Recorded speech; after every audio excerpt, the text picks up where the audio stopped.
जय गुरु जी। शुक्राना गुरु जी, आप सभी साथ संगत जी को जय गुरु जी। गुरु जी आप सभी पर मेहर बनाए रखें, सर्वदा भला सर्वदा भला। संगत जी मैं बहुत दिन के बाद आज फिर आपके सामने आई हूँ।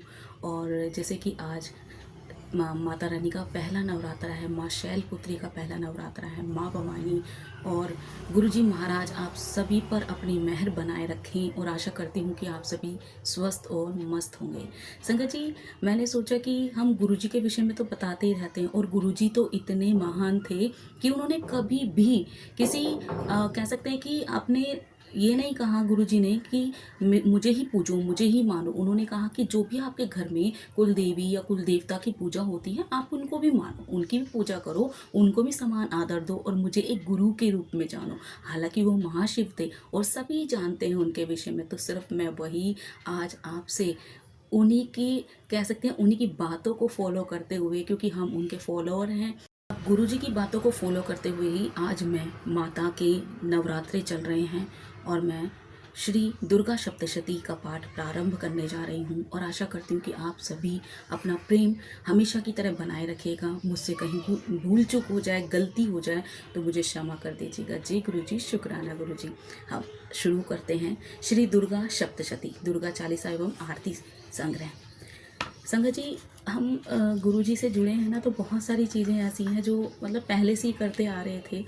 और गुरुजी की जब मैं स्टार्टिंग में गुरुजी से जुड़ी थी तो मुझे बड़ा वो था कि पता नहीं क्या होएगा, किस किस चीज़ों पे बैन लगा देंगे, क्या क्या होएगा क्या नहीं होएगा। लेकिन जब से मैं गुरुजी से जुड़ी, उनके विषय में जाना, उनके कह सकते हैं उनके वचनों को जाना, तो बहुत सारी चीज़ें ऐसी निकल कर आई कि हम लोग मूर्ख हैं और अपनी कह सकते हैं कि अपनी जो कुंठाएँ हैं जो हमारे मन में बसी हुई है ना, तो हम उसको एक तरीके से भगवान के ऊपर लाद देते कि आपने ही किया है, जबकि कर्म हमारे। श्री दुर्गा सप्तशती का पाठ जो है आरंभ करेंगे और कहीं मुझसे गलती हो जाए तो मुझे क्षमा कर दीजिएगा। जय गुरु जी, शुक्राना गुरु जी। श्री दुर्गा सप्तशती, दुर्गा चालीसा एवं संहिता। यहाँ पर सबसे पहले हम स्टार्ट करेंगे दुर्गा देवी के 108 नाम। दुर्गा देवी के 108 नाम इस प्रकार हैं: सती, साध्वी, भवप्रीता, भवानी, भवमोचनी, आर्या, दुर्गा, जया, आद्रा, त्रिनेता, शूलधारिणी, पिंडधारिणी, चित्रा, चंद्रकटा, महातपा, मनहा, बुद्धि, अहंकारा, चित्तरूपा, चिता, चिति, सर्वशास्त्रमयी, सत्या, सत्यानंद स्वरूपिणी, अनन्नता, भवानी, भाव्या, भव्या, अभव्या, सदगति, शांभवी, देवमातना, चिंता, रत्नप्रिया, सर्वविद्या, दक्ष कन्या, दक्ष यज्ञ विनाशिनी, अपर्णा, अनेक वर्णा, पाटला, पाटलावती, पट्टा स्वपरिधाना, कलर, मंजीर रजनी, अभय विक्रमा, क्रूरा, सुंदरी, सुरसुंदरी, वन दुर्गा, मातंगी, मातंग मुनि पूजिता, ब्राह्मी, माहेश्वरी, इंद्री, कौमारी, वैष्णवी, चामुंडा, वाराही, लक्ष्मी, पुरुषाकृति, विमला, उत्कर्षणी, ज्ञाना, पुरुषाकृति, विमला, उत्कर्षणी, ज्ञाना, क्रिया, नित्या, बुद्धिदा, बहुला, बहुल प्रेमी, सर्वाहन वाहना, निशुंभ शुंभ हननी, महिषासुर मंदिनी, मधु कैटभ हंत्री, चंड बुंड विनाशिनी, सर्वसुर विनाशिनी, सर्वदानव घातिनी, सत्या, सर्वशास्त्र धारिणी, अनेक शस्त्र हस्ता, अनेक शस्त्र कुमारी, एक कन्या, कैशोरी, युवती, यति, अगूढ़ा, प्रौढ़ा, वृद्धमाता, बलप्रदा, महोदरी, मुक्तकेशी, घोर रूपा, कालरात्रि, महातपा, अग्निज्वाला, रुद्रमुखी, भद्रकाली, विष्णुमाया, जलोदरी, नारायणी, शिवदूती, कराली, अनन्नता, परमेश्वरी, कात्यायनी, सावित्री, प्रत्यक्षा, ब्रह्मवादिनी और सर्वशास्त्र मत्ती। जय गुरु जी, शुक्राना गुरु जी। जय माँ भवानी। अभी देखिए माता रानी का नाम ले रही हूँ और गुरु जी का उच्चारण ही मुंह से निकल रहा है, क्योंकि हम गुरु जी में अभी इतना लीन हो गए ना कि माता रानी का नाम कह सकती हूँ कि गुरु, जब किसी भी भगवान का नाम लेना होता है ना तो उनका नाम नहीं आता है, जो जीवा पर हमेशा जय गुरु जी ही निकलता है। तो क्षमा चाहूँगी उसके लिए। देवी की प्रार्थना करेंगे। देवी प्रपन्नते हरि प्रसिद्ध प्रसिद्ध माम जगतो असिखलस्य प्रसिद्ध विश्वेश्वरी प्राहि विश्व तमीश्वरी देवी चराचरस्य। ओम ह्रीं क्लीं चामुंडे विच्चे। ओम महादेवाय विद्महे दुर्गाय धीमी तन्नो देवी प्रचोदयात्। चिकारा शेरावाली दा बोल साचे दरबार की जय। जयकारा शेरावाली दा। श्री दुर्गा सप्तशती पाठ, पहला अध्याय। महर्षि मार्कंडेय जी बोले, भगवान सूर्य के पुत्र सावर्णी की उत्पत्ति की कथा मैं विस्तार से कहता हूँ, आप ध्यान से सुनिए। सूर्य की छाया से उत्पन्न सावर्णी जगजननी महामाया की कृपा से जैसे मनवंतर के अधिपति बने, वह कथा सुनिए।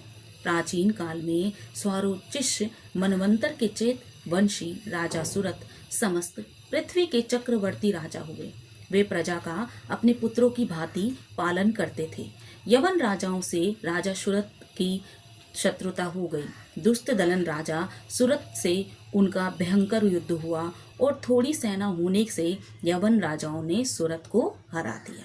तदंतर राजा अपने नगर में आराज्य करने लगा, तो भी अन्य शत्रु राजाओं ने राजा सुरत पर चढ़ाई कर दी और नगर में दुराचारी मंत्रियों ने राजा का कोष, सैन्य तथा समस्त वस्तुएं छीन ली। तब राजा सुरत हार कर अकेले ही घोड़े पर सवार होकर शिकार के लिए घने जंगल में चला गया। वहां महर्षि मेधा का सुंदर आश्रम देखा, जो अहिंसक सिंह आदि पशुओं तथा शिष्यों और मुनियों से शोभित था। वहां बैठे हुए महर्षि मेधा को राजा सुरथ ने नमस्कार किया और मुनि से उचित सत्कार पाकर उसी आश्रम में रहा। कुछ काल के बाद फिर वह अपने राज्य तथा प्रजा की चिंता से विचरने लगा कि जिस राज्य को मेरे पूर्वजों ने भली भांति चलाया और प्रजा का पालन किया, वह आज मेरे हाथ से चला गया। वे दुष्ट मंत्री राज्य का पालन धर्म नीति के अनुसार कर रहे होंगे या नहीं, और मेरा मुख्य हाथी भी दुश्मनों के वश में हो जाने से क्या क्या कष्ट भोगता होगा। जो आज्ञाकारी नौकर नित्य प्रसन्नता से धन और भोजन प्राप्त करते थे, अब उन दुष्ट राजाओं के आश्रय में रहकर कष्ट पाते होंगे। मंत्री राज्य के धन को कुमार्ग में व्यर्थ ही अपव्यय करते होंगे। जो धन मेरे पूर्वजों ने बड़े कष्ट से संग्रह किया था, सो नष्ट हो गया। इस प्रकार वह राजा राज्य की सभी बातों की चिंता करने लगा। कुछ समय पश्चात एक दिन आश्रम के समीप एक वैश्य को आते देखा तो राजा ने उससे पूछा, अरे भाई, तुम कौन हो और यहाँ क्या कर रहे हो और यहाँ क्यों आए हो? तुम्हारा मलिन मुख शोक युक्त क्यों दिखाई देता है? इस प्रकार राजा सुरत की बातों को सुनकर उस समाधि नाम के वैश्य ने राजा सुरत से कहा कि हे राजन, मैं समाधि नाम का एक वैश्य हूँ। मेरा जन्म धनवान कुल में हुआ। मेरे दुष्ट स्त्री पुत्र आदि ने मुझे धन के लोभ से घर से निकाल दिया है, मेरा धन छीन लिया और मैं धन स्त्री पुत्र से रहित हूँ। अब मैं अकेला दुखी होकर इस वन में आया हूँ। मुझे अपनी स्त्री बंधुओं का कुछ भी पता नहीं। मैं यहाँ रहने के कारण अपनी स्त्री पुत्र तथा स्वजनों की परिस्थिति को नहीं जानता कि वे इस समय अपने स्थान पर सुखी हैं या दुखी।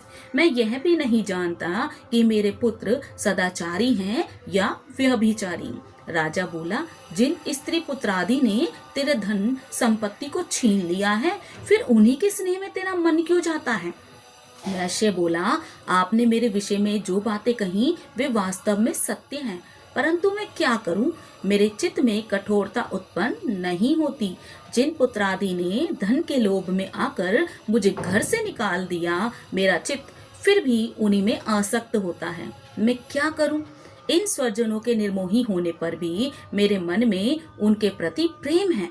मार्कंडेय ऋषि बोले, हे द्विज श्रेष्ठ। तत्पश्चात राजा सुरत और समाधि वैश्य दोनों मिलकर मेधा मुनि के समीप गए और प्रणाम करके बैठकर मेधा ऋषि से कथा प्रसंग करने लगे। राजा बोला, हे भगवान, मैं आपसे एक बात पूछना चाहता हूँ, आप कृपा करके बताओ। हे महाराज, मेरा मन वश में नहीं है, इससे मैं बहुत दुख हूँ। मुझके गए हुए राज्य तथा अन्य सभी स्त्री एवं पुत्र बांधवों की ममता मुझे अभी तक बनी हुई है। हे मुनिश्रेष्ठ, यह जानते हुए भी मेरा स्नेह उनसे अज्ञानियों की भांति विशेष बढ़ता जाता है और इस समाधि वैश्य को इसके स्त्री पुत्र आदि ने त्याग दिया है और इसे घर से बाहर निकाल दिया है। यह भी उनमें अत्यंत आसक्त रहता है। इसी तरह हम दोनों बहुत दुखी हैं। हे महाभाग, उनके दोषों को जानते हुए भी हम दोनों का हृदय उनके प्रति आसक्त रहता है। इतना ज्ञान होने पर भी ऐसी ममता क्यों है? हम दोनों को अज्ञानियों की भांति मूढ़ता क्यों हो रही है? ऐसा क्या है जो हम अज्ञानियों की भांति इस तरीके से सोच रहे हैं? हम मूढ़ हो गए हैं क्या? महर्षि मेधा ने कहा, समस्त जंतुओं को जानने योग्य ज्ञान होता है। हे महाभाग, सभी प्राणी पृथक पृथक होते हैं। कोई दिन में नहीं देखते, कोई रात में नहीं देखते और कोई दिन रात में समान दृष्टि से देखते हैं। मनुष्य ज्ञान युक्त है, यह सत्य है, इसमें संदेह नहीं। केवल उसमें ही नहीं, सभी पशु पक्षी मृगादि में भी मनुष्य की भांति ज्ञान होता है और स्थूल ज्ञान होता है। जैसे मनुष्य में आहार आदि की इच्छा होती है, वैसे ही पशु पक्षियों में भी आहार आदि की इच्छा होती है। ज्ञान होने पर पक्षियों की भांति भूखे होने पर भी ममतावश अपने बच्चों को चोट से स्नेह से चुग्गा देकर वह बड़े प्रसन्न होते हैं। हे राजन, मनुष्य भी अपने पुत्र पौत्रों को इसी भांति प्रेम करते हैं। वह पालन पोषण इस इच्छा से कि जब हमारी वृद्धावस्था आवेगी तभी हमारा पालन पोषण भी इसी तरीके से करेंगे। क्या तुम नहीं देखते कि पुत्र आदि उनका भरण पोषण ना भी करें, फिर भी तो माता पिता करते ही हैं, क्योंकि विश्व की स्थिति को रखने वाली महामाया के प्रभाव से वह मोह के गड्ढे में डाल दिए गए हैं। इसमें कोई आश्चर्य नहीं है, क्योंकि वह भगवान विष्णु की योग निंद्रा है, जिससे संसार मोहित हो जाता है। यही भगवान की महामाया है। यह भगवती देवी बड़े ज्ञानियों के चित्त को जबरदस्ती खींचकर मोह में डाल देती है। इस देवी ने ही चराचर विश्व को उत्पन्न किया है और यही देवी प्रसन्न होकर भक्तों को वरदान देती है, जिससे मुक्ति मिलती है। वही मुक्ति की परम हेतु और सनातनी ब्रह्म ज्ञान स्वरूपा विद्या है। राजा बोला, हे राजन, आप जिसे महामाया कहते हैं वह कौन सी देवी है? वह देवी कैसे उत्पन्न हुई और उसका क्या कार्य है? उसका स्वभाव, स्वरूप, उत्पत्ति आदि के विषय में मुझे जरूर बताइए, मैं सुनना चाहता हूँ। सो आप सभी वृतांत से मुझे सब सुनाइए। ऋषि ने कहा, वह देवी नित्य है और सब चराचर में व्याप्त है, तथापि उसकी उत्पत्ति अनेक भांति से हुई है और इस कथा को तुम मुझसे सुनो। यह भगवती देवताओं की कार्य सिद्धि को उत्पन्न होती है और अजन्मा उत्पन्ना कहलाती है। जब भगवान विष्णु संपूर्ण विश्व को त्याग अंत में जल ही जल करे योग निद्रा में शेष शैया पर शयन कर रहे थे, उस समय विख्यात मधुकैटभ नाम के 2 घोर असुर भगवान विष्णु के कान के मैल से पैदा होकर ब्रह्मा जी को मारने के लिए तैयार हुए। ब्रह्मा जी विष्णु भगवान के नाभि कमल पर स्थित थे। उन दोनों भयंकर असुरों को मारने को आते देखकर और भगवान विष्णु को सोया हुआ देखकर ब्रह्मा जी योग निद्रा की प्रसन्नार्थ एकाग्र मन से स्तुति करने लगे, जिससे कि भगवान विष्णु के नेत्रों से भगवती योग माया अपना प्रभाव हटा ले और भगवान जाग पड़े। वह योग माया विश्वेश्वरी, जगत माता, स्थिति संहार करने वाली भगवान विष्णु की अतुल तेज वाली निंद्रा स्वरूपा अनुपम शक्ति है। ब्रह्मा जी बोले, हे महामाये, तुम स्वाहा देवताओं को पालने वाली हो, तुम स्वधा पितरेश्वरों को पोषण करने वाली हो, तुम ही वशटंकार स्वर इंद्र को यज्ञ का हिस्सा पहुंचाने वाली हो, तुम अमृत भी तुम ही हो, अक्षरों में स्वर भी तुम ही हो और तुम नित्य आदि मात्रा व्यंजन भी तुम ही हो। हे देवी, तुम ही संध्या, सावित्री और संसार को जननी हो। हे मातेश्वरी, विश्व को उत्पन्न, पालन और संहार करने वाली आप ही हो। आप ही महाविद्या, महामाया, महामेधा, महास्मृति और महामोहा, महादेवी, महासुरी हो। आप ही समस्त चराचर के तीनों गुणों सत्व, रज, तम को उत्पन्न करने वाली प्रकृति हो। आप ही कालरात्रि, प्रलय स्वरूप, महारात्रि तथा दारुण मुख, रात्रि हो। आप खड़ग, शूल, कोल, गदा, शंख, धनुष, बाण, शुशुंडी, परधी आदि अस्त्र शस्त्रों को धारण करने वाली हो। हे देवी, आप ही सौम्यता हो तथा संसार में आप ही अति सुंदर हो। पर और अपरों में श्रेष्ठ आप ही परमेश्वरी हो और इस विश्व की रचना, पालन और संहार करते हैं उन भगवान विष्णु को आपने निंद्रावश कर लिया है। फिर भी भला बताइए, और कौन आपकी प्रार्थना करने में समर्थ है, जबकि आपने भगवान विष्णु, ईशान शंकर तथा मुझसे यह शरीर ग्रहण कर लिया है। आप तो अपने प्रभाव से स्वयं प्रशंसित हो। मधु और कैटभ नाम के महादैत्यों को आप मोह लीजिए और विश्वपति भगवान अच्युत्य को जगाइए। इन दोनों महासुरों को संहार करने के लिए भगवान को बुद्धि दीजिए। ऋषि बोले, इस प्रकार जब ब्रह्मा जी ने मधु और कैटभ असुरों के संहार के लिए तथा भगवान विष्णु को जगाने के लिए तामसी देवी की प्रार्थना की, तो उसी समय भगवान विष्णु के नयन, मुख, नाक, भुजा, हृदय और वक्षस्थल के निकलकर एक अव्यक्त योग माया उपस्थित हो गई और योग निद्रा से भगवान जाग गए। तदंतर भगवान विष्णु ने उन पराक्रमी वीर्यवान मधु और कैटभ असुरों को देखा, ब्रह्मा जी को खाने के लिए जिनकी आंखें लाल हो रही थीं। तब भगवान विष्णु ने शेष शैया से उठकर उन असुरों से 5000 वर्ष तक बाहु युद्ध किया। अति बलशाली महाउन्मत्त दोनों असुरों को महामाया ने मोहित कर रखा था। अतः दुष्टों ने भगवान से कहा, आप हमसे वरदान मांगो। भगवान ने कहा, यदि तुम मुझ पर प्रसन्न हो तो मेरे हाथ से तुम्हारी मृत्यु हो, और मैं केवल तुमसे यही वर चाहता हूँ। इस बात ही जब भगवान ने उनसे यह वरदान ले लिया, तो वे भगवान से कहने लगे कि भगवान, हमें तो सर्वत्र जल ही जल दिखाई देता है, इसलिए हे भगवान, हमारा वध उस स्थान पर कीजिए जहाँ पर पृथ्वी पर पानी न हो। मेधा ऋषि ने कहा, तब भगवान विष्णु ने शंख, चक्र, गदा धारण किए और उनसे तथास्तु कह दोनों के सर अपनी जांघों पर रखकर चक्र से काट दिए। इस प्रकार यह महामाया देवी श्री ब्रह्मा जी की प्रार्थना करने पर स्वयं उत्पन्न हुई है। हे राजन, मैं अब इसके प्रभाव को बताता हूँ, आप इसको ध्यान से सुने। इति प्रथम अध्याय समाप्त। जयकारा शेरवाली दा बोल साचे दरबार की जय।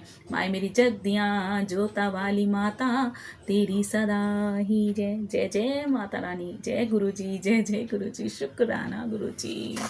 आज मैं अपनी वाणी को ही विराम दे रही हूँ।